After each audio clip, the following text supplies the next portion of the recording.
to the first Taking the Myth of 2024. I'm Stephen Knight, and returning is Iram of Ramzan. Iram, how the F are you? Sorry, who are you? Do we know each other? You don't write, you don't call. It's like you're avoiding me. I mean, I was going for the slow fade, slowly ghosting you out of my life. That's what it was. Being cruel to be kind. Yeah, so... It has to be done. It feels weird, actually, that we've not recorded since last year, because that's worried me a little bit, because it's just kind of dawned on me that we're 5 months through 2024. It's gone really quick. It feels... I checked when we last recorded Taking the Myth, and it was December. It's like that was a lifetime ago. That was a million misgenderings ago. I know it's incredible, and it feels like so much has happened since then, but then at the same time nothing has really changed. Plus ça change, as they say. You've been travelling extensively again, though, I've noticed. I have. I mean, I did say that was one of my resolutions, didn't I? To travel more, and then I also said I wanted to save money, and you said, "How can you? How are the two linked?" But fortunately, my job does allow me to travel, so in a way, I don't have to spend too much because I can expense the hell out of it. But yeah, most of it has been work related. I did go to Amsterdam for the bank holiday weekend, but that was purely personal. Don't worry, I didn't get high on weed or anything. I didn't partake in any funny business in the red light area. But yeah, most of it has been work, and I think the highlight for me was going to Israel at the end of March. In the belly of the beast, Iram, you Zionist scum. Sorry, I've been spending too much time on Twitter. I feel it's just kind of a reflexive response now to. But don't you think Israel? We what's funny is that we always joked about how Zionists were stopping us from doing X, Y, and Z, and I suppose this is the one time we can actually say, couldn't do Taking the Myth in part because Zionists. So I can legitimately use that as an excuse now. But don't worry, no one stole my shoes, so I'm good.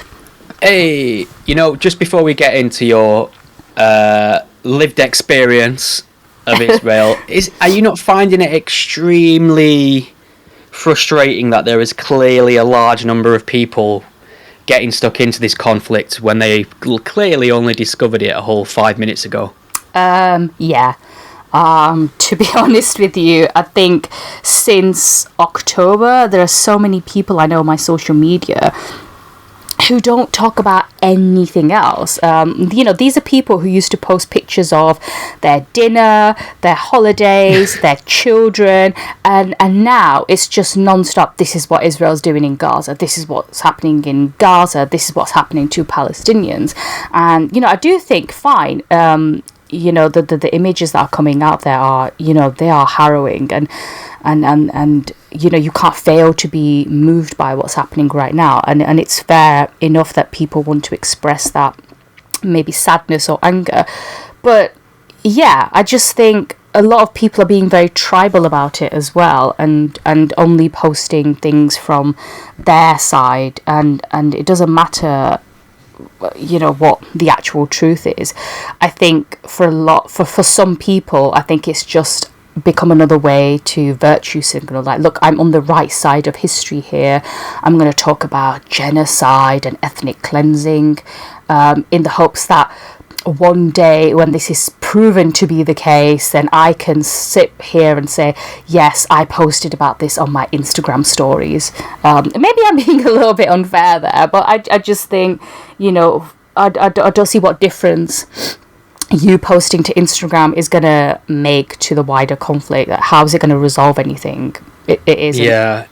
I mean, some of the some of the videos coming out of campuses are extraordinary. I mean, even just, I mean, put the kind of activist lunacy aside for a second. Just some people who are going in there and asking basic questions about the conflict. Yeah. And these students haven't got a clue, you know, what from the river to the sea means, or the, you know, Intifada.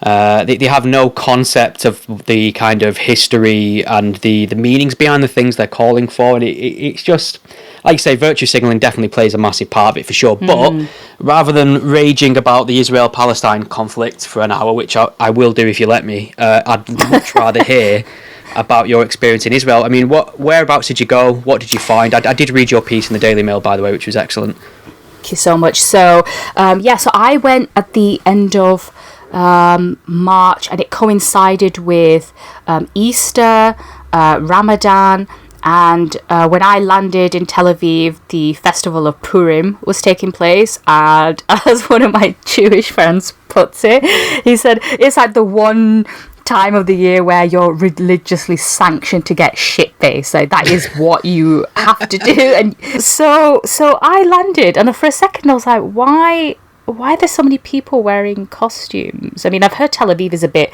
out there, but this seems a bit weird. And then I realised, it's the festival of Purim, where people dress up in costumes and get drunk. It was just. I mean, the celebration seemed to be muted this year for obvious reasons.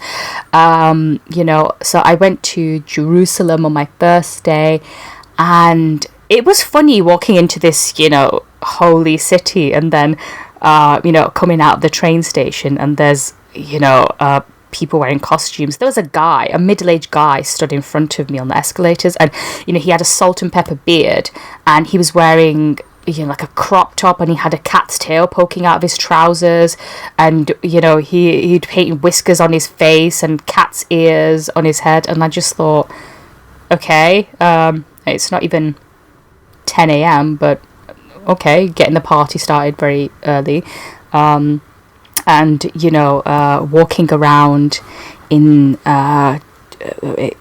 Jerusalem, the winding alleyways where you have so many different neighborhoods. You have the Jewish quarter, the Muslim quarter, you have the Armenian, and you take one turn, you're in a different sort of quarter, and it's just interesting seeing this mishmash of different religions and cultures, and we walked through the ultra-Orthodox area, which I was more worried about, but everybody was fine.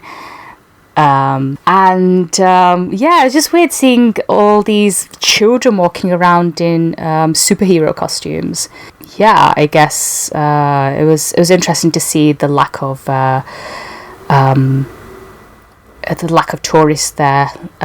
Obviously, with the war that's going on right now, it's not exactly the best time to go. I mean, you don't realise that there's a war going on, but like I said, you don't realise there's a war going on. You kind of feel slightly distance from it all, but you kind of know it's there in the background, and so when I went to see the main church or the cathedral in Jerusalem, where they say Jesus was crucified and buried, that the church is built on top of that, there weren't that many tourists. It was fairly empty, and this is a place that is supposed to be heaving with pilgrims, and this year it was different, but you do see what I did see, however, was solidarity tourism, which I thought was interesting. So a few groups had come over from Europe and America especially, wanting to show solidarity with Israel over what had happened. I'm glad to hear that, but that surprises me a little bit, because I mean, this is an area of the planet that's already pretty much, I mean, its default state is high alert, really, Israel, isn't it, in terms of security? But you'd think it'd be especially risky to visit at this point in time. So, I mean, what was your perception of the kind of vibe in regards to how safe you felt? Do you know what? I felt very, very safe. in all honesty, especially when I was in Tel Aviv. People were just carrying on as normal, but you do get the sense that something has happened. It's just, you just feel that atmosphere, and wherever you go, you see pictures of the hostages or the victims, and then I spoke to a lot of families there, people who knew the victims as well, and there was so much anger towards the current government as well. I mean, if there's one thing that this attack has done, it's kind of united both Palestinians and Israelis in their sentiments towards the Israeli government. A lot of people wanted Netanyahu to resign. When I spoke to them, they said, we need a different government, we need them to focus on bringing the hostages back. You do get a sense that there's a sort of national trauma that they're going through, and it's like a weird feeling, because these hostages, no one really knows whether the remaining ones are alive or dead, although we had 3 in the last couple of days who were confirmed to be dead. So people they can't really move on, they can't grieve properly. It's like a weird state of limbo. So there was that, and I also went to the so-called Gaza envelope area, which is the kibbutzim that surround the Gaza Strip. So the places that were attacked, and I went to one in particular, Mafalsim, that was one of the very, very lucky few to have escaped without any deaths or severe injuries. I felt quite privileged to be given that sort of insight, and people were very welcoming. They said, we're glad you're here. We appreciate you coming here and sharing our story. And most of those people have been evacuated. So people from the north, because of Hezbollah attacks, and then obviously the Hamas attacks on the kibbutzim, entire settlements were just emptied, and those people have been sent elsewhere, living in hotels or resorts. And I spoke to some people who were living in the coastal town of Herzliya. They were living in 5-star hotels, which I guess you can say on the one hand, yeah, they're very lucky because they're in a 5-star hotel.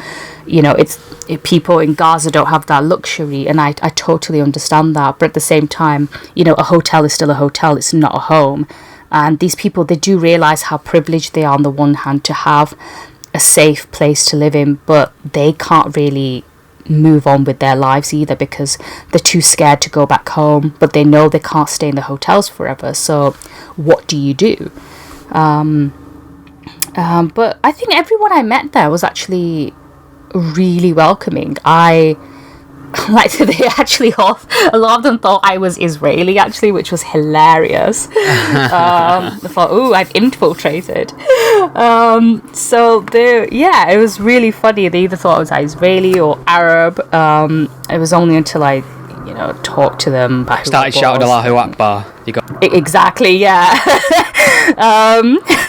But honestly, I think they were, for them it was quite a good experience to meet someone like me, Pakistani background, Muslim background, because historically there have been tensions between the two, and I went there sort of with a very open mind, not going there with any judgments or anything, and I think it was good for them.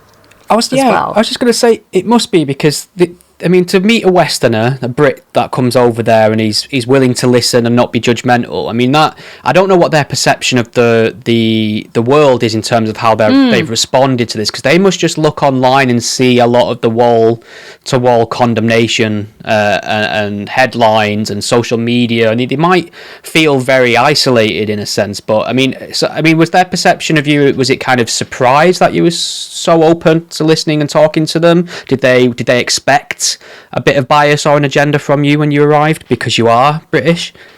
I'm not sure, because they didn't say they expected bias from me as a Muslim. I guess I know what happened. It was like Muslim fine, British fine, Westerner fine, Daily Mail fuck off, love.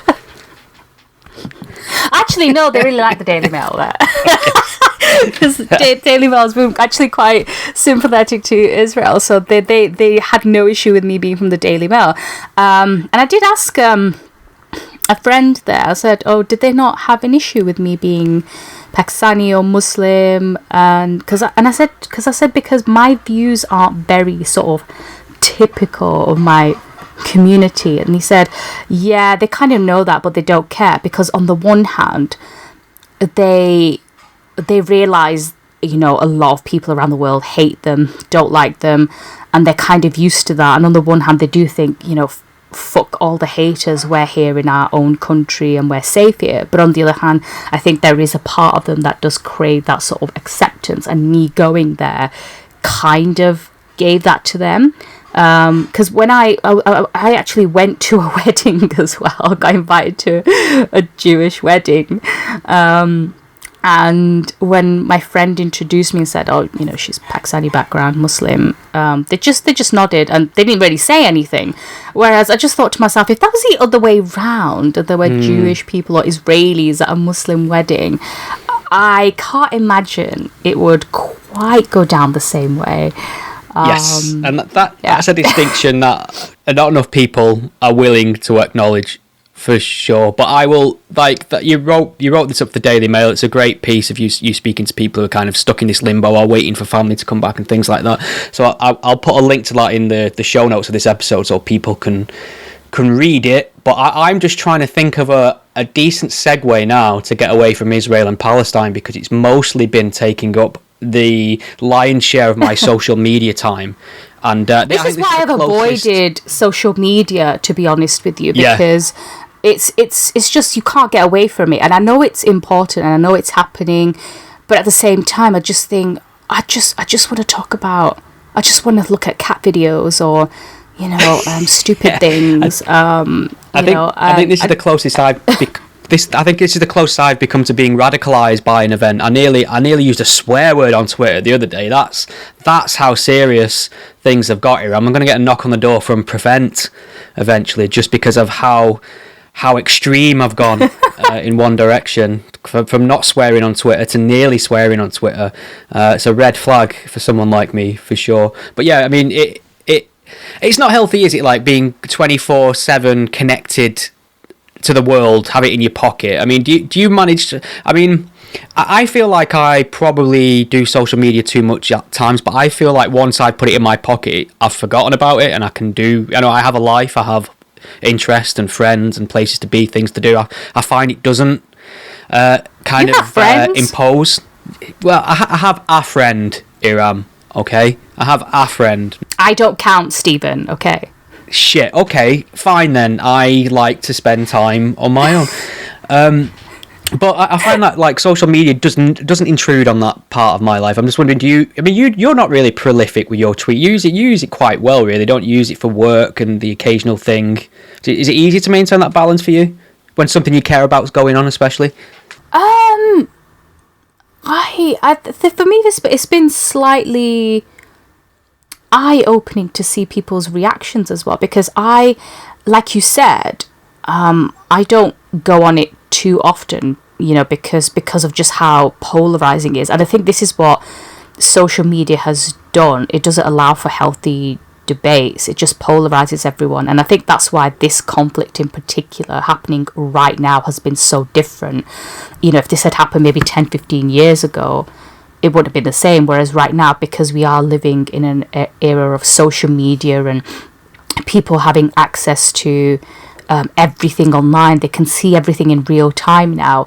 And yeah, so I wanted to detach from that slightly, but you know, I don't know if you've had this, but I've had a couple of people who are saying, you know, have said to me, "Oh, why don't you talk about genocide? Why don't you condemn this? Why don't you write about this?"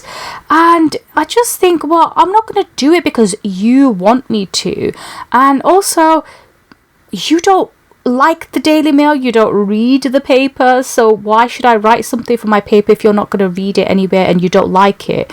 I'm not going to write something just to prove a point to you when you're not even going to bother reading it.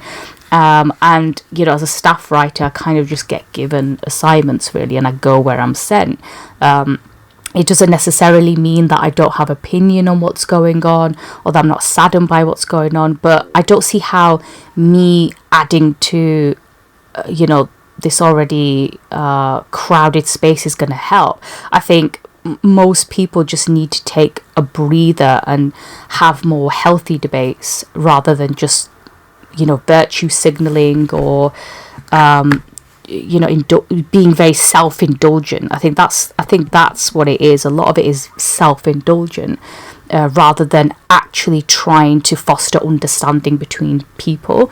And so that's why I try to stay off social media a lot of the time, but sometimes I find that it's very difficult to get away from it, really. I'm just going to pivot to a story now, actually. This is a good story to pivot to, because it is connected to the conflict, but it's not about the conflict per se. It's about the UK and its immigration laws and our security laws and reasonable expectations of them. And it's from your stomping ground, the Mail Online. And I shall give you the headline. Home Office revokes visa of Palestinian student 19 who boasted she was full of pride at October 7th Hamas terror attacks that left 1,170 dead because she is a national security threat.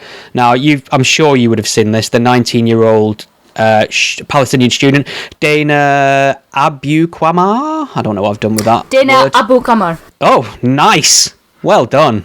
Very impressed. It looks like someone. Well, I have been to Israel, so I'm an expert on these things. You're an expert. It looks like someone who's never seen the word Albuquerque in print has just took a random stab at it. That's what her surname looks like.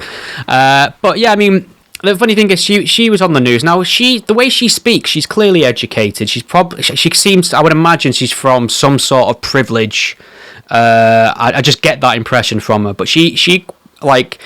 Right after the October the 7th attacks, I think it might have even been on the same day. I'll check that. I think it was the same day or the day after, but it was definitely very close to the event. I mean, it's worth pointing out, for sure, it was way before Israel had retaliated in any way, shape or form. She knew what had happened. She knew innocent people had been slaughtered. She must have known about the videos of women being carted on the back of motorbikes and, mutilated bodies in the back of pickup trucks. All that was in the full light of day at that moment. The death toll was, constantly increasing. We had a fair picture of the barbarity that had occurred, and she said in response to it, she was really full of joy and proud that Palestinian resistance has come to this point. So she's essentially, in all but name, openly supporting Hamas at that point. And the UK government has made the decision now to rescind her student visa, which means, if this is to stick and doesn't get overturned, she'll be put back on a plane to her home country. What are your thoughts and feelings about this? Because there's going to be, obviously, me being the big free speech absolutist, my opinion might sound hypocritical on the face of it. I think I can weave my way through it without being a hypocrite, but I'd be interested to hear what you've got to say about it. Well, I think Hamas is a proscribed organisation, if I'm correct. So to express support for such a group is wrong. So I'm not really surprised that, she was caught out and her visa's been revoked. I think it's the thing is, when it comes to free speech, doesn't give you a license to go around and support terrorism. Or support prescribed organisations. There's a whole difference. But I think what it's done is it's raised this issue about immigration and the type of refugees we let in. So people are suggesting we should let in Palestinian refugees. But yeah, on this topic of refugees, I guess. I don't know. I'm quite conflicted on this because on the one hand, yes, she did, expressing support for what Hamas did is absolutely vile and disgusting. Not sure how that even helps the Palestinian cause at all. But it just makes me wonder whether there's like a two-tier system here. Whether, how how does the state decide when it's going to rescind, revoke your visa? Is it dependent on what you say, or what you do? Because she expressed that opinion. I don't know if she'd be classed as a security threat. I very much doubt she is, because if she was, she should have been deported straight away. I think a lot of these, I think if you're going to, slightly off topic here, but I think when it comes to Arab refugees or Palestinian refugees, I think they'd probably end up like a lot of other Arab immigrants in the UK or in the West. They are highly educated and they work hard and they want to make something of their lives. I guarantee a lot will probably be Hamas sympathizers. Does that make them more dangerous, is the questions, because we've had actual Hamas leaders who came to the UK to seek asylum or refuge, and have they been a threat to national security? I don't know, although it is bizarre that people like that can get away with living here. But I guess what it's done, it's also fed into this wider topic of mass immigration, and what that means for integration in the West. It's because we've seen lots of protests around the world. Ireland in particular has had a problem with migrants coming in to avoided the UK because they want to apparently bypass the whole Rwanda deportation scheme. So that's just, I've just like gone off on one, but that's kind of like They've where kind of I am. shot themselves in the foot there a bit. But in terms of this like 19-year-old student who said, this is how I come down on it. I think there's a difference in context between how a UK citizen is treated by the authorities and how a visitor is treated by the authorities. So I kind of see being in this country temporarily, or if you're in this country and you're not a citizen, I see that as almost like a probationary period in a job, whereas you're on your best behaviour. Yeah, and she has broke the law. She has broke UK law by glorifying the actions of Hamas. That is against the law. It's inviting support or supporting a prescribed terrorist organisation. It's not a case of she's being penalised for her opinions as much. It's a case of she has broke the law. So if you're not a citizen of this country and you break the law, I think it is in this country's best interest to say, okay, well, you're not the kind of person we want in this country. That's how I see it. Yeah. And I just think this kind of sets a message as well to other people. It kind of sets the standard to say you can't come to the UK and glorify or celebrate or praise terrorism, which is essentially what she's doing. So I've got no sympathy for her. I don't want people like that in this country. And I'm pro-immigration. I'm pro-taking in refugees, but this question of Palestinian refugees is a massive one for a number of reasons. First, it's worth pointing out that none of the surrounding states have taken in any Palestinian refugees. So it seems like the Muslim world isn't in a huge hurry to offer support for the Palestinians. And it's difficult to get a kind of statistical breakdown of what kind of attitudes and ideologies you are importing. Hamas was voted in democratically under an explicitly anti-Semitic genocidal charter. They haven't had an election since then, obviously, because it's a dictatorship at this point. What's in it for I think sometimes, as well as helping refugees, I think you can be perfectly nationalist and say, well, what would be the public good of this decision as well? So I don't know. There's nothing more I'd like to think than that I live in a country that helps people who desperately needs help and needs a refuge from oppression, state, overreach and things like that. I'm all for that. But how do we know that's what we're doing is the question. Can we survey these people at the border and ask them what their attitudes towards homosexuality is, Jews, women's rights, things like that? What's your perception on taking in Palestinian refugees? I see. The thing is, I know that the surrounding countries haven't been as welcoming to them, but I think that might be down to historical reasons. If someone else knows more on this, I'd be happy to hear more. But I think it's also because once they leave Israel, once they leave like Gaza or the West Bank or Israel, it's much harder for them to return to their homeland then. And I think the reason why maybe the reason why they don't want to accept him is because I think on the one hand, yes, they're worried about what will happen to the demographics of those areas if the Palestinians leave. They might not be allowed to return.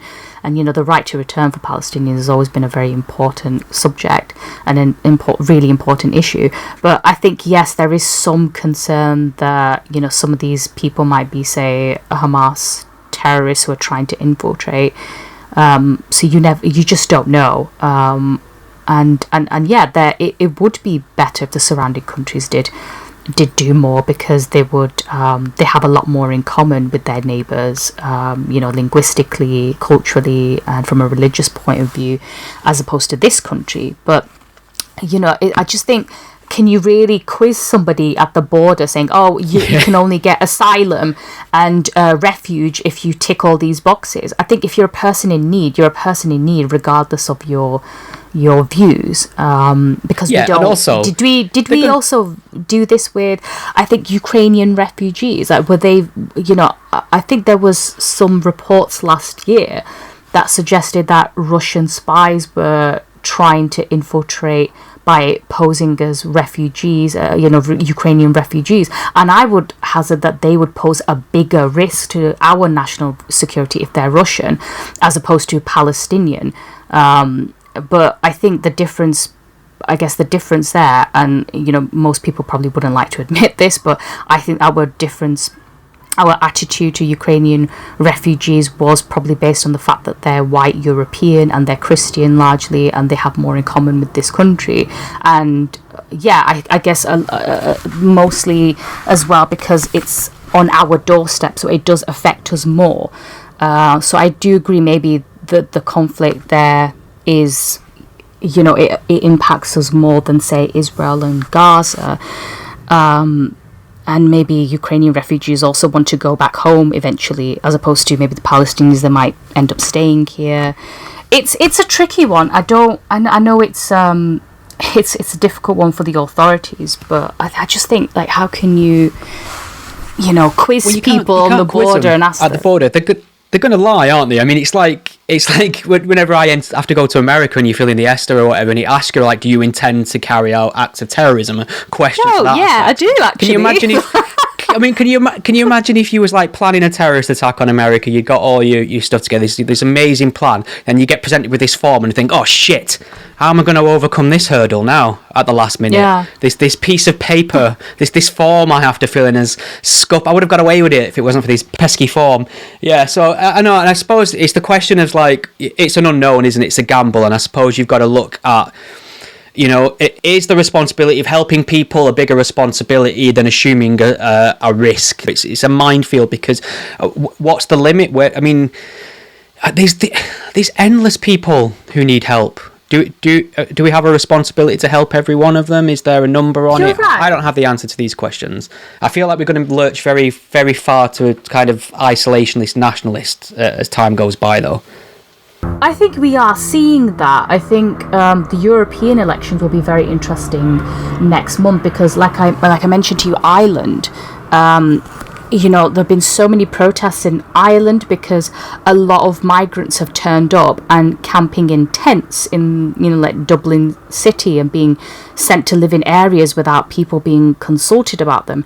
And, I've actually spoken to a lot of these people, and, there were a few people who told me that they were genuine asylum seekers, they'd fled war, but a lot of them were economic migrants. They just didn't want to live in, like, some of them were from Pakistan, and Pakistan's not a war zone. I mean, certain parts of it are a shithole, I agree, but, and I don't blame them for leaving, but does that necessarily mean we have to house them here?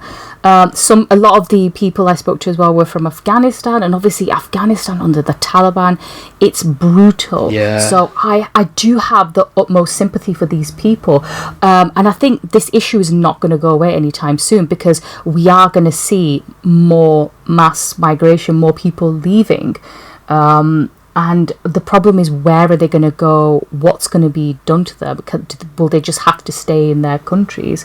And our countries are really shit at processing asylum claims. It takes years to deal with someone's claims. If someone turns up on a boat in a country, they should be immediately put in a processing center. They should be interviewed, like they should be housed and kept safe, and then they should also be then interviewed very quickly so we can ascertain whether they're actual genuine asylum seekers. Are they fleeing persecution, and why have they come to the UK when they've walked through several European countries, several safe countries? Why aren't they living there?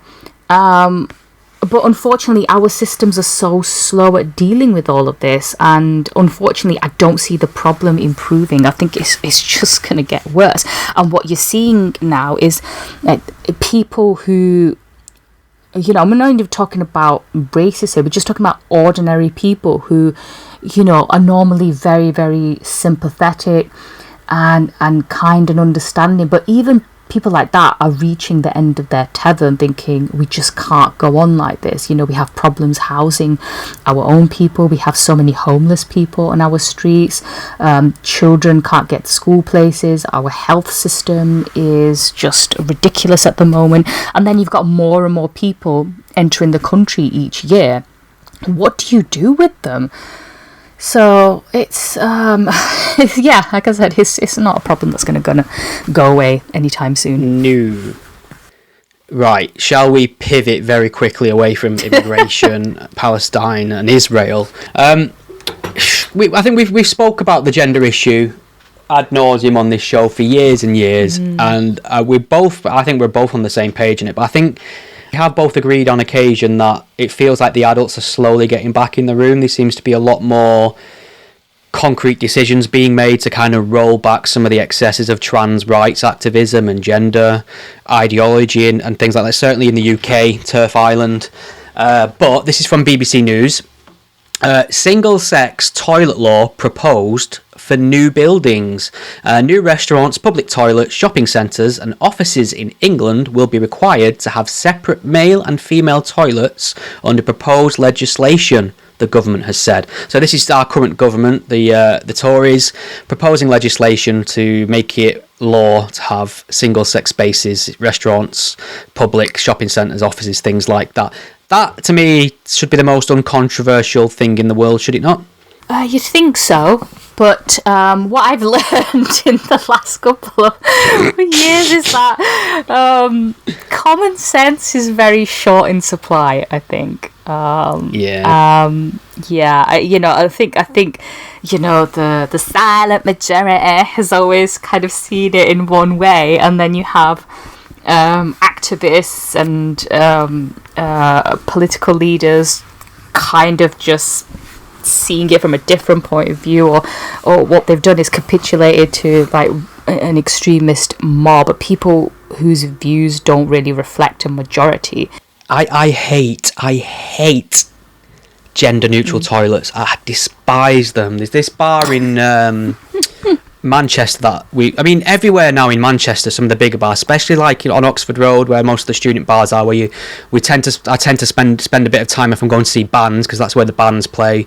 And then there's a place called New Century, which is kind of like a food court, has really good craft ale in there. They're big gender neutral toilets, and every time I go in there I just feel like I feel almost apologetic, like that there are other women in there. And I've noticed as well, I mean, it's all cubicled in a sense, but the women and the men, even though it is gender neutral, tend to file themselves out in separate halves of the room.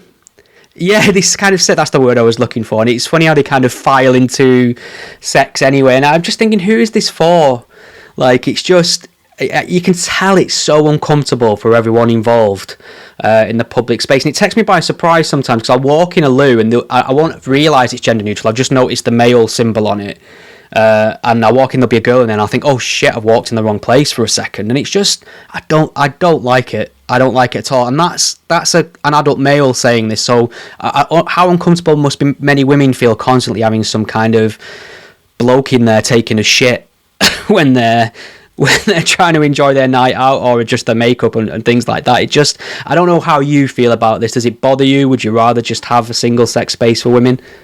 You know what? Yes. Women have fought for this. And it's just, it's just ridiculous, isn't it? I think I had someone talk about this, saying like, oh great, misogynists can waz all over the seat in peace to their heart's content. But basically, unless it's one of those self-contained cubicles, where, you go in and the sink's there, the drying facility's there, so you don't really interact with anyone else. That's different. It's not the same as having to go in the same space with other, with like the opposite sex. And women do have different needs to men. So on the one hand, it's common sense that single-sex lavatories will become a legal requirement in new restaurants, bars, and etc. But what's going to happen to the existing ones? Are they going to have to be changed? I pretty much doubt it. It's just gonna take a long time for things to go back now, I think. Because once you make that change, it's very hard for things to reverse it, I guess. Most good men don't want to be there either, and I feel businesses are trying to kind of please the trendy activist of our day, and it's probably come at great cost to themselves financially. It'll probably come at more financial cost than that. I can't see how the government can mandate this on businesses, smaller business perhaps, who have just decided they can get away with one space, a gender-neutral loo.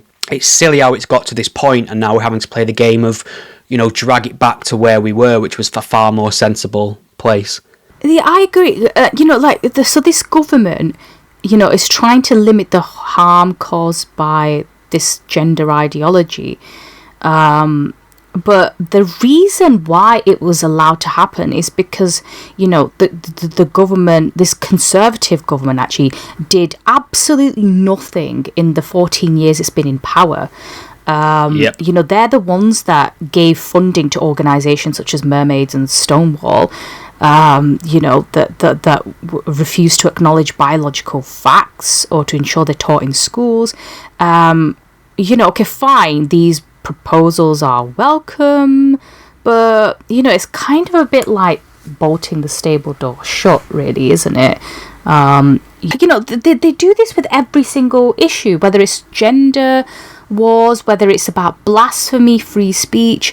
They don't enforce existing laws or regulations, but then they come out with these new laws. Like, did you see the one about the issue around the Batley school teacher, and they're saying that they're going to come out with a new law dealing with blasphemy or protecting teachers from blasphemy allegations? And I just thought, well, what you should have done in that instance was enforce existing laws. So people were threatening that teacher. Your response, okay, fine, schools probably can't do anything because they're underfunded and they can't really do anything, but surely the police should have been like, right, these people are making threats, death threats, they're outside schools, they're causing trouble, their behaviour is intimidating. But we're going to arrest people for making threats, and we're going to clear all these protesters because you shouldn't be allowed to shout and scream outside a school. They should have used existing laws, and this is the problem that you have with like this government. It's constantly they're constantly coming out with new laws or regulations, and I just thought you should have stood up to this a lot sooner, enforced current legislations instead of just allowing for this big experiment to take place, because that's what it was, a fucking experiment, which was done to the detriment of biological women. Phew, yeah, and children. And children. I mean, you've nailed on the head with the Tory attitude. They have this weird attitude of, I can't believe the world's come to this, it's gone mad and we're going to fix it. You fucking let this happen. Like, the idea that you'd need to introduce new legislation to protect a teacher from going into hiding for the rest of his life due to credible death threats. I mean, that's covered under the law. I'm still angry at the fact that Boris Johnson, then Prime Minister during the whole Batley affair, didn't say a single word about it. You know, here he is, the Prime Minister of a country where a teacher in his own country, one of the most important, valued and virtuous professions when done right, really, he's having to go into hiding for teaching what's on the curriculum. And he said nothing about it in terms of, you know, solidarity or put a message out there. I think it's pretty unforgivable to me, for sure. But I mean, it might tie, this single-sex space thing might tie into our next gender story of the day, which is schools are being told not to teach about gender identity. And this is kind of, I mean, I've looked at the guidance on this and it makes sense to me. However, it's been quite heavily misrepresented. It reminds me a little bit of some of the protests we saw outside Birmingham schools in regards to sex education being taught. And when you looked at it, it was very basic sex education, which is valuable. I mean, the statistics show, I mean, they're really conservative right-wingers, usually mostly like conservative Christians and conservative Muslims who say it shouldn't be taught at all.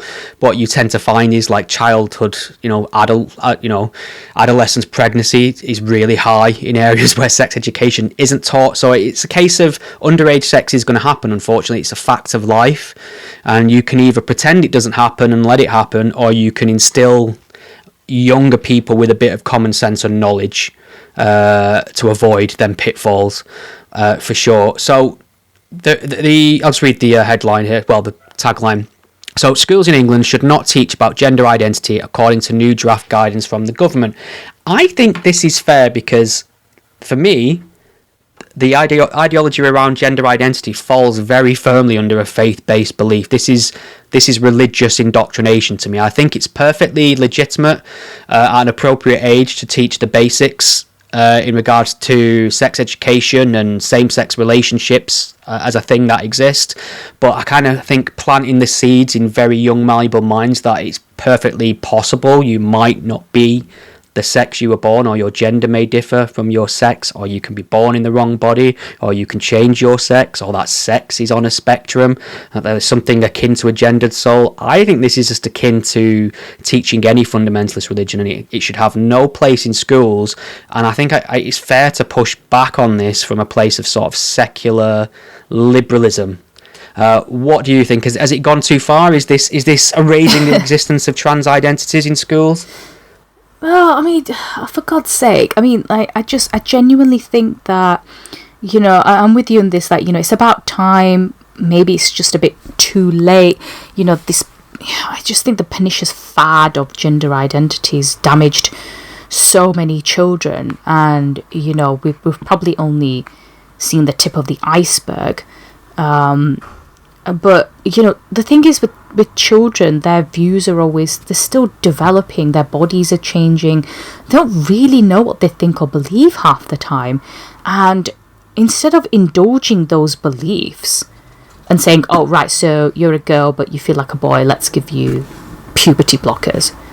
You know, it was probably one of those it should have been dealt with by having like a proper conversation with a young person, talking about it with their parents or a teacher, and saying, you know what, it's okay if you don't feel very feminine or a boy, but that doesn't necessarily go on to say that you have to then change your actual gender. And maybe this new development means that the pendulum's finally swinging back. But after how much damage has been done, you know, I mean, I don't know if you can put the genie back in the bottle now. It's already done. Can you really stop it? I don't know. Well, this whole new draft legislation is being portrayed in the media as if it's some right-leaning Christian conservative thing about get sex out of our schools.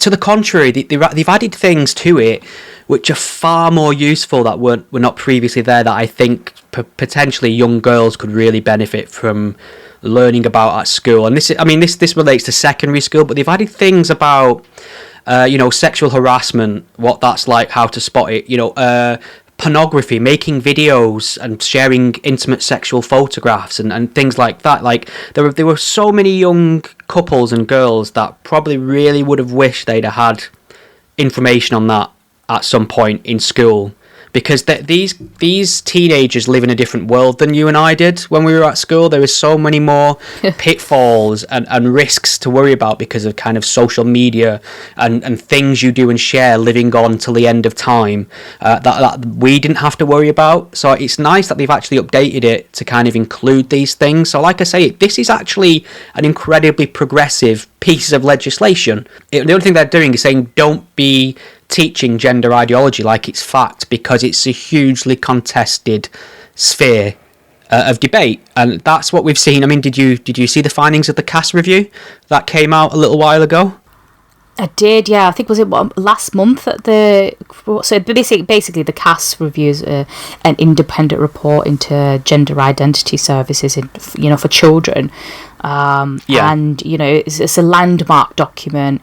And basically, the gist of it was that children have been let down by the lack of reliable evidence on, the medicine for those who are questioning their gender. And Cass, who's a pediatrician, Hillary Cass, she said clinicians have been worried about having no guidance, no evidence, no training, and that there was a lot of toxicity in this debate, so it meant that professionals felt scared to openly discuss their views, which is really silly because, how can you be scared to discuss biological fact, but whatever. And you just think, well, the damage has already been done, to be honest with you. But, this gender identity thing and this sex education. So you said it's a draft legislation. I mean, will it pass before the elections? Because the general feeling is that the Tories will lose this year and Labour will be in power. What's that going to mean for all this? Are they just going to come into power and reverse all of this, or what? Because Labour's stance on this has just been absolutely ridiculous. So I'm a bit worried about what this will mean if we have a different government in power. Yeah, I mean, we've been presented the choice of incompetent clowns or a group of people who can't tell you what a woman is. So it's just a nightmare for the voter at the minute. But yeah, the CAS report is such an incredibly compassionate, evidence-based document. I mean, it leans heavily on what we know in terms of data, peer-reviewed journals, findings on kind of puberty blockers, gender-affirming care, things like that. And all our greatest fears about this have seemingly been revealed. I mean, the evidence base for a lot of things that were being pushed was already low when they started pushing them. It wasn't like we've since found out that we know better. It's that the evidence wasn't even in place at its height, and clinicians knew this, which is quite scary. But puberty blockers have been shown now to potentially adversely affect growth in terms of bone density. They've also been revealed to not alleviate any sort of mental distress, and it seems that prescribing puberty blockers, rather than buy you time to kind of figure stuff out, actually locks you in to the process of transition. Because if you're not given puberty blockers and kind of left to work through it, you sort of desist from your gender distress almost all of the time. So it just seems like these clinics have been turning it, these clinics have essentially been transing kids factories for the last, I don't know how many years. And it was just, it was so depressing to see the response to this document, because when this document came out, the CAS review, because it basically told us what we all knew, which is that gender affirming care is the wrong way to go with these young people. The trans rights activists, the politicians in Labour, the Greens, instantly dismissed this fact-based document as some sort of right-wing fascism, as transphobic, and it's just like these people are not receptive to evidence. That's the thing. You can't reason someone out of a position they didn't reason themselves into, unfortunately. So I just feel like people have just got to move forward now and forge ahead with safeguarding women and children, despite what these kind of blue-haired loons on the fringes are shouting at us. That's where I am with it now. I'm getting slightly more militant, unfortunately. Yeah, I think also, Mike, it's well enough to have this report, but the problem is that the NHS is ideologically driven as well. You know, you have isn't it guidance that suggests that you can't talk about breastfeeding, you have to talk about chest feeding, and birthing parent, you can't say mother or father. So that's why I was saying that it's all this is happening, but how long is it going to take to reverse this damage? Okay, yes, the pendulum's swinging towards, I guess, rationality, and I'm hoping, or maybe I'm just giving society too much credit here, but I'm really hoping that, we will come to look back at the damage that we allowed to happen to children with horror and say, never again. But I guess humans never learn from their mistakes. We just you're always saying never again, and then it happens again in a different look again. again. It's happened again.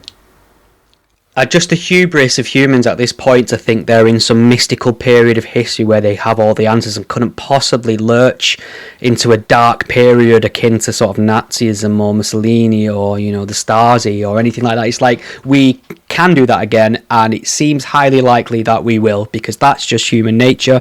It's just that it's the righteousness that scares me. There is no doubt amongst a lot of these people who are pushing just nefarious ideas everywhere they can. They're so dehumanizing of the opposing side as well. It's a very dangerous situation to be in, for sure. That's a very, very important sort of point that you made right there, because I think you could apply that to pretty much any debate. And only just to go back to this momentarily, it's the same thing with what's happening in Israel and Gaza. So many people just picking sides for the sake of it, rather than seeing what's happening, looking through the evidence, and coming to it from a very nuanced point of view. It's just, no, I'm going to pick a side, and I'm right about this, and I'm right, and you are all wrong. It's that self-righteousness attitude, isn't it, really? That self-righteous attitude that I'm in the right, you're wrong, there's no room for doubt. And it is quite scary having to try and reason with someone who doesn't want to use reason or logic. They're so historically illiterate as well, because they have this perception of, notorious dictators and evil figures from history of basically just waking up and thinking, I'm going to do an evil today because I like doing evil. A fair amount of atrocities and things that have happened throughout history have been carried out and supported by people who just thought they were in the right. And it's that drunk on absolute righteousness thing that terrifies me. Yeah, and also I think just people standing by and doing nothing because they were too scared as well. It's easy to say that, I reckon if I lived in Nazi Germany, I would have done the right thing, blah, blah, blah. I don't know. Would you though, or would you have just capitulated to the mob? And it's easy to be scared by these people, because they're loud, they get the attention, and most people just want a quiet life and to get on with it, without just really thinking of the bigger picture, I guess. Talking of not being a bystander, I put my gender critical views to the test in April. I was in New York for the week, and we're in Central Park in the morning, and me and a friend. I mean, there's a block, a building, rather a concrete building with the male and female toilets in. Male being at one and female being at the other. Me and my friend are at the urinals just talking, and there's this kind of homeless guy in there. He's only a young guy. He's kind of muttering to himself it was kind of gibberish. And as he left the toilet, I turned to my mate and jokingly said, I think he's just put a curse on you. We kind of laughed it off. He was quite clearly had some issues. And then we walked out at the loo, and we saw this homeless guy just hanging around outside the loo, and this young girl walked into the women's, and he started following her in. And I kind of just instinctively walked over and stood at the door to block his way in. I kind of said, "What's up? What are you doing?" And he stepped in my space a little bit, then tried to say that he was a park ranger, when he was clearly some, like, did you have a picnic basket with him as well? Yeah, it was clearly his homeless dude with some mental health issues. I don't know what his intentions were or what he was doing, but he had no business following this girl into the loo. But there was a part of me that just thought, well, this is it. I'm going to get I'm going to get into a fight in the middle of Central Park with a stranger. I'm going to either get shot or I'm going to get arrested. This is it. This is me. Luckily, he kind of mumbled and then kind of walked off. But just my presence was enough. I didn't have to do anything physical. I didn't even have to get into fighting words with him. I just asked him what he was doing. Just my presence of standing there and talking to him was enough to kind of scare him away. I was in New York briefly last year, and honestly, I felt the vibe was very different compared to when I went a few years before that. I think because they've now legalized recreational cannabis, so you can it's everywhere. You can smell it everywhere. Every block. I went to an electronics store and someone just lit up a spliff. Just casually just lit up a spliff right outside the door. It was just disgusting. And the worst part is I didn't even get secondhand high. You didn't get a contact high or anything. No, it was quite disappointing. But that's a topic for another day. New York and how weird it is now. Yeah, there's a mental health crisis going on in that city. I mean, I kind of loved it. I was kind of wide-eyed Brit in New York for the first time, and it was just like this. That was me. Iconic. 6 years ago, but not now. Yeah, if someone was to ask, like I'm quite comfortable traveling. I feel like I'm not naive or stupid. I think I know how to have my wits about me. I was using the subway to travel about, but there was a few hairy encounters that I had for sure, and I had more hairy encounters in New York with the locals than I've had in all my years living in Greater Manchester, I think, because that's a quite diverse, vibrant city with its own characters. But yeah, if someone was to ask me, like, is New York safe? I'd probably say, no, not really, Yeah, I didn't feel safe on the subway, and this was in the middle of the bloody day as well. Yeah, I just thought, please don't stab me, please don't stab me. Okay, what we're talking about, we've got time for... Are we in the realm of needing to take Twitter questions, or can we fit one more topic in, do you reckon? I don't know. What topic are you thinking? Well, we've got either the Michaela School Muslim prayer controversy, which is a good one. Have you ever been to the Michaela School? I've never been. The only knowledge I've got of it is what I've read about it and seeing the tweets from what's she called? I forgot her full name. The woman who runs it. The head teacher, Catherine Birbal Singh. Bisbal Singh, that's it. I'm glad I've got you here to do the foreign sounding surnames for me. It's obviously not strength of mine. Yeah, Miss Birbal Singh. Her, but she's clearly bright. Yeah, crazy hair, lovely hair, very bright. But she's all like, this school is from the outset. They have tried to do everything they can to discredit it, smear it, everything they can, critics of it, because she leans, I suppose it's perceived as a kind of conservative outlook of the importance of discipline, the importance of instilling a hard work ethic into children, keeping external ideologies at the school gates, that kind of thing. And to the chagrin of a lot of this school's critics, it gets incredible ratings and test scores year on year, doesn't it? It seems to be an incredibly effective system that she's got running there at this school. But the headline is, Michaela School, Muslim student loses prayer ban challenge. So a Muslim student at a London school has lost a High Court challenge against its ban on prayer rituals. So this student seemingly wanted to pray during school time. This request was denied, and this student tried to take them to court, arguing it was discriminatory. What are your views? So the thing with the Michaela School is that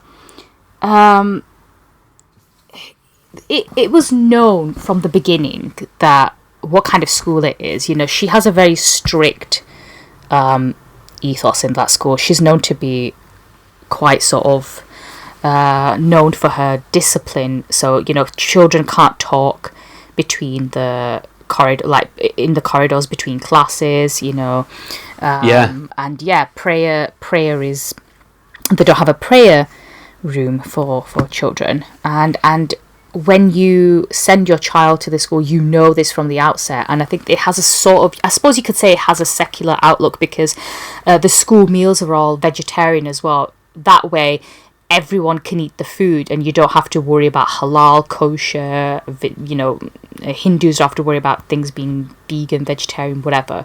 You just all eat the same food, and we're not going to provide meat, so no one has to complain.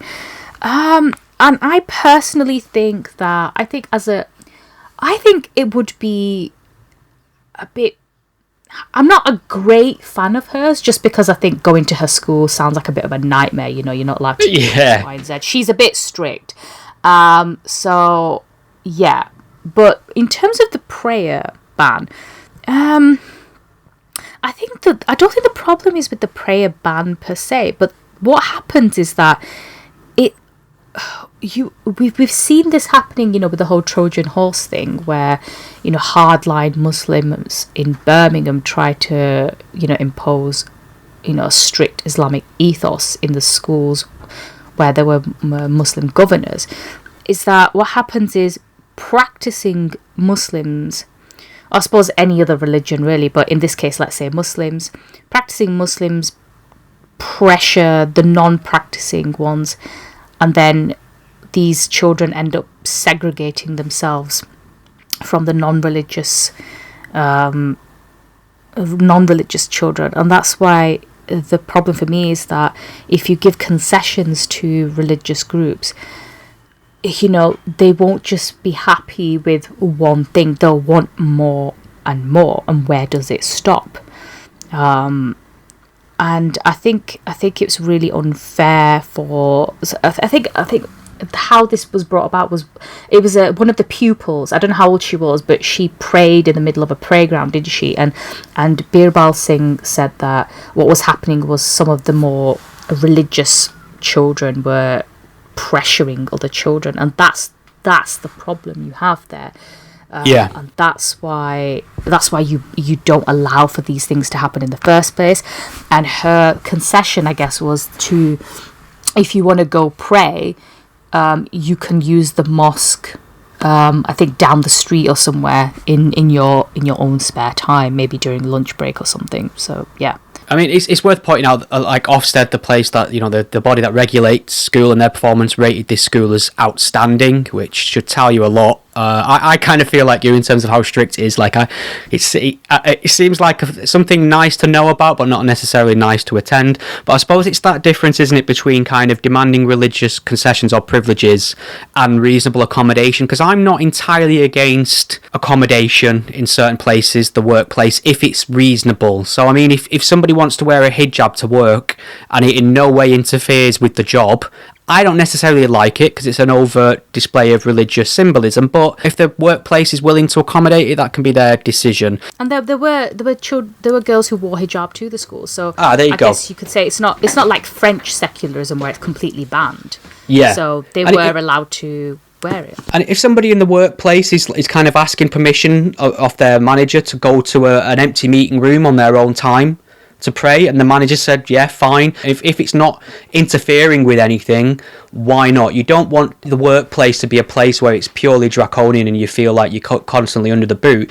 It's when you kind of think you don't have to adhere to the rules everyone else does because of your faith, your religion. I mean, we had this issue, and I saw a bit of it myself, where you'd get into supermarkets, usually a lot of the smaller ones, and they'd have notices on certain checkouts saying no alcohol on this till, and you'd look up and there'd be an adult girl on there with a hijab, because I know there's an issue sometimes in the UK of not being able to serve alcohol if you're under 18, which does happen. I've seen, in my local Tesco, if I go to someone who's under 18 and I've got alcohol on there, which is pretty much all the time, they have to call somebody over to say, am I okay to put this through, and they get the okay. But it was clear to me that a lot of people were objecting to selling alcohol to people on religious grounds. That's what it appeared to me, and that's not a reasonable accommodation for me. You're there to do a job. If you can't do that job, because of your religion, you either leave the job or leave your religion at the door. That's my output on it. I mean, we had all these issues of Christians trying to take people to court because they wanted to wear their crucifixes where they were customer facing, crosses rather, when they were customer facing, and the place of employment had a policy of no necklaces or anything like that in customer facing roles, so it was just a case of a blanket ban on all of them. So yeah, it can be tricky sometimes to find that balance between not being a complete dick with somebody and not allowing them to get away with whatever they want because they have religious conviction. But I think this is the right decision. Like you say, you don't. Thinking of kids in school creating divisions and little in and out groups based on religion and kind of coercing or pressuring other children to become part of the clique. I mean, this is what happens in prison. This is what happens in prison. That is what happens in prisons. You know, you do hear about these religious gangs forming in prison now, although that's a slightly different dynamic. They're a lot more dangerous in prison than, teenagers. Although arguably teenagers can be quite vicious sometimes, but you're right, it is very cliquey, and we've already got enough cliques as it is. I just remember when I was at school, and nobody really made provisions for you based on your religion, because there was a high Asian population at my school, and some of the older children would fast during the school day, but at no point were they allowed to leave early so they could go home and open their fast. Or just told, you just get on with it. I don't remember anyone even wanting to pray either. I can't remember a single case where somebody said, "Oh, I'm going to go and request a prayer room." I don't think it's mandatory to have a prayer room in a school either, is it? So it's just weird how things have changed now. From when it does worry. I mean, sometimes when I think we were all able to make up our own minds in terms of overt religious displays in public. I mean, I went to the barber's a couple of weeks ago, and I walk in there, and this place is run by two barbers, and one of the barbers was right in the middle of the shop on a prayer mat praying, while the other one was working. But there's a room in the background, a storeroom in the back, which is spacious enough for a prayer mat. And he's doing it right in the middle of the shop whilst they're still open. And I'm like, well, it's your business if that's what you want to do. But people are going to make judgments based on that in terms of professionalism when they walk into your shop and your service. If you're in the middle of the room where you're cutting hair and everything. Yeah, so he's there on the phone. Is he worried about getting hair all over his prayer mat? I don't know what was going through his head, but it's something that you can't fail to notice and form opinions about instantly. I'd rather just... It's like, I don't eat meat, right? Do I think that conviction of mine is any less important than someone's religion? I don't think so, but I don't impose it on anyone. I don't demand other people don't eat meat. I don't demand that people supply me with vegetarian food. I'm going to a barbecue... next Saturday, and it's my brother's, and he's like, "Are you going to eat corn on the cob?" He's like, "What do you want us to get?" Because he's dead. My brother's lovely. He's like, "Do you want me to get some veggie stuff in for you?" And I was like, "Please don't worry about it. I'll bring my own stuff, and I'll sort that out. Don't you worry about it. It's not up to you to cater for the vegetarians. You've got enough to be dealing with. You know what I mean? I don't want to impose that personal lifestyle choice on other people out of some sort of misplaced sense of privilege." I think a lot of people do, because people are genuinely quite decent. Well, I mean, are they? But let's just assume they are, because most people are nice and decent. They'll actually, they'll be like, "Oh, because you can't eat this, I'm gonna make this for you, so you have something to eat and you don't feel left out." And I actually have a friend. He's Pakistani, and he is a vegetarian in a country that is overwhelmingly meat eating, and if he goes out to eat somewhere, he doesn't tell them he's vegetarian. He'll just kind of just pick at the food, because he said, "I don't want to inconvenience people. If they make something vegetarian, automatically that's fine, but he wouldn't tell them beforehand, 'Oh, by the way, I don't eat meat, so can you make something for me specially?'" He just doesn't want to create a fuss. Yeah. But just coming back to the accommodation, you're right. I think because most people are decent, they will just accommodate you. So like when you were saying, if someone wanted to go pray somewhere in the office, most managers would be like, "Yeah, that's absolutely no need fine." to be a dick or if with you want to take a... Yeah, but the problem is when you start demanding things and imposing your own beliefs and values, which is what we've seen in some of these schools. And you know, in extreme cases, you know, like you've had St. Stephen's in London with the hijab ban for little girls, and you had the Batley Grammar School in Yorkshire, and what's happened is that, you know, because you had outsiders and activists getting involved, you know, the school authorities just thought it was probably easier to capitulate to the mob, and you think, oh, you know what, we don't want any trouble, let's just do it. And what's happened is, Michaela, you know, she stood her ground. Like I said before, I'm not exactly a huge fan of hers. I think with her it's just a case of, you know, my way or the highway. But I guess it served her well in this instance. You know, she stood her ground and said, look, this has been the policy for years. If you don't like it, don't go to the school. But I heard the girl who brought the case to court, she's still a student there.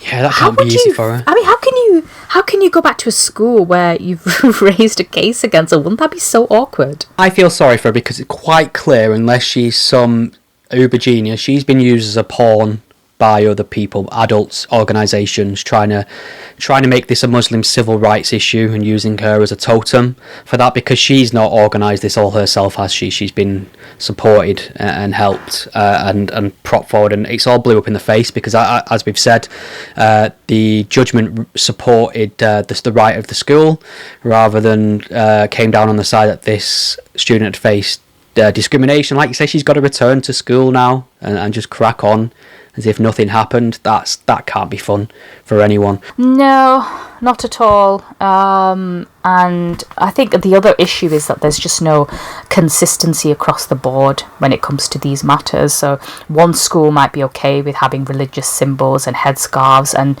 halal meat, for example, whereas other schools will say no. It's just, I guess, maybe there should have been top-down guidance from the beginning, but I guess some schools are okay with dealing with these issues. But the problem is when something like this happens, what do you do? Do you say, actually the Department for Education says this about this? Do you just make up your own rules? I've not abandoned my baby eating anti-theism on this issue yet, especially how it kind of pertains to faith schools and mandatory worship in a Christian nature, because, you know, there is a little bit of hypocrisy here in terms There is. That's the problem, is the hypocrisy and the inconsistency. I'm happy to see it all go, and this is people can't get their head around the fact that I oppose gender ideology out of secular liberalism. They assume I must be a right-wing conservative because I don't think magical gender souls exist. The same thing about mandated worship in schools, teaching religion as though it's fact. I'm against it in any guise, whether it's godless, new progressive, or monotheistic in character. Shall we do a speed run of any Twitter questions we may or may not have had? There's one that I can't wait to answer, and it's by the guy in the chair at Richie GITC. Oh, this is a very important question.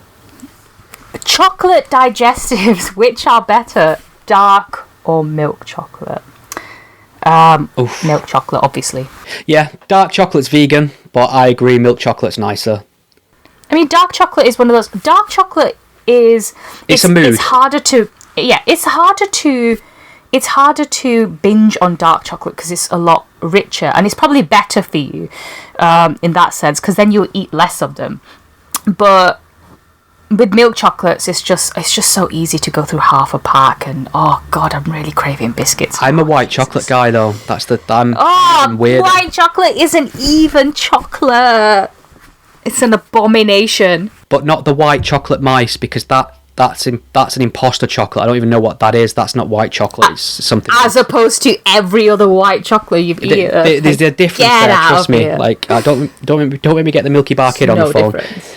Findus Fish Fingers here has asked, could you do an in-depth review of this? They put a link to RoboDoc, and the funny thing is, I could give you an in-depth review of this because it's incredible. I watched, this is a fan-made, I think it's 5 or 6 part documentary on RoboCop. So candid. They get the entire cast and crew, warts and alls, exclusive footage. I saw it on. I like it that much. In fact, I streamed it last year, and I picked up a copy of it on Blu-ray in April because I wanted to have it. If you love RoboCop, this is the perfect complimentary piece of documentary behind the scenes special feature that you need on your DVD shelf. By the way, it's very good. I'll be back. It is interesting though. I didn't realize I'd speak about this as much, but it is interesting now because usually when you get behind the scenes documentaries about movies, they're officially produced, licensed by the studio, and they're kind of supplemental on Blu-rays and DVDs. Now these used to be all the rage back in the early 2000s. These amazing documentaries that came along with like Blade Runner or the Alien quadrilogy. These are wonderful, big, expansive documentaries. Somewhere along the lines, they stopped doing them, and you get these tiny little 10-minute marketing puff pieces now, which don't really give you anything in depth or exciting except to advertise a film. What's happening now is like fans are crowdfunding money to make these documentaries now, and fans, because they love these things, are giving them hundreds of thousands of dollars and pounds to do it. And this is what happened with RoboCop. Some fans just went, why don't you give us a couple of £1,000 and we'll make a RoboCop documentary? Everyone went yes, and then all the stars and filmmakers and people involved in the movie signed on to it. And because they're not making this documentary for the studio, they can speak freely and say what they want. So it's far more interesting than some kind of marketing exercise. Okay, I hope that was an in-depth review of RoboDoc for you there, Finders. Koopy Bastard, what a weird name. So he talked about Palestinian refugees, which we've addressed. One of the questions he also asked was about ninja swords, and should we ban them? I think there was a case quite recently which involved ninja sword. I think it was the woman of a boy that was stabbed to death, and his killers, they used one of these swords that was bought online, and she said, we need to, how is it possible that you can just buy this online? I really feel for this parent. Actually, it's quite heartbreaking. These like the long katana kind of Akira Kurosawa kind of Seven Samurai shit. Are we talking like the kind of small concealable things? There's like daggers and all sorts, isn't there? Like that are kind of that Japanese aesthetic. I don't know if you can conceal them because it's got a 20-inch blade. Right, so it's not something you can. It's like it's the not something you can katanas. just. Talking full Kill Bill here, are we? We are. Right. I think you can buy them online. And she was just saying, it's a disgrace basically that you can just buy a sword like this online. And I think Labour will probably it will propose banning these swords because you can. It's interesting because you can just buy them. They have these shops up and down the country where you can buy swords, and some of them like you can buy replicas. I don't know if there's video games called Final Fantasy where the characters use swords. You can buy full metal replicas of them. You can buy the Thundercat sword. You can buy the Kill Bill Hitachi Hanzo swords. They're quite, I think, as just like pieces of memorabilia, if you're that way inclined, they're quite cool. But I mean, I would always assume these are blunt. So what I'm trying to figure out is, can you buy a fully sharp operational blade, aka ninja sword, or are these kind of ceremonial decorative things people are buying and then sharpening them, I suppose, which I don't know how you'd be able to stop. I don't know, because come on, you're the sword expert today. I'm going to throw all the hard questions at you. I don't know. Wait, why am I the sword expert? So basically, these so the thing is, you can just buy these in, if you want to collect them, and the thing is, they are used by, I think, military historians and for commemorations and certain events. So okay. It would make the ban quite difficult. I don't know. I think this is a really tricky one because, I think this is the question for most. This always seems to be the solution to everything, to ban everything, and it's just not as straightforward as banning. Because as you've pointed out, people will buy it Such a weird it's weapon. just an easy answer. It is. It's such a weird weapon to attack someone with. I don't know if there's mental health issues involved with these attacks. I can't quite place in my mind the incident that this is kind of linked to. I do know a while back there, Comic-Con, where everyone goes dresses up in cosplay. I think they banned swords and replica guns from that as well, because there were a few. I don't know how many people have been killed by these knives. That's the other thing. Yeah. Christ. Okay. Yeah.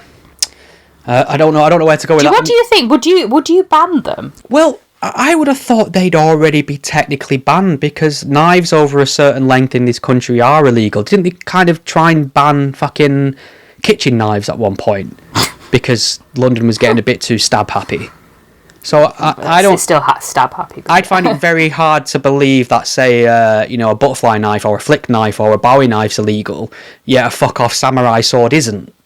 So I don't know what's the determination, size of blade, whether or not you shout "Hoi" just before you stab someone. I'm gonna cut that out. I don't know what the rules are. I think this is. I think I'm not. I don't blame. The mother calling for the ban, because she's been through something so fucking traumatic, and she wouldn't want this to happen to anyone else's child. But I think for me the problem is, I don't know. Is this a solution to everything, to just ban what we don't like? Yeah.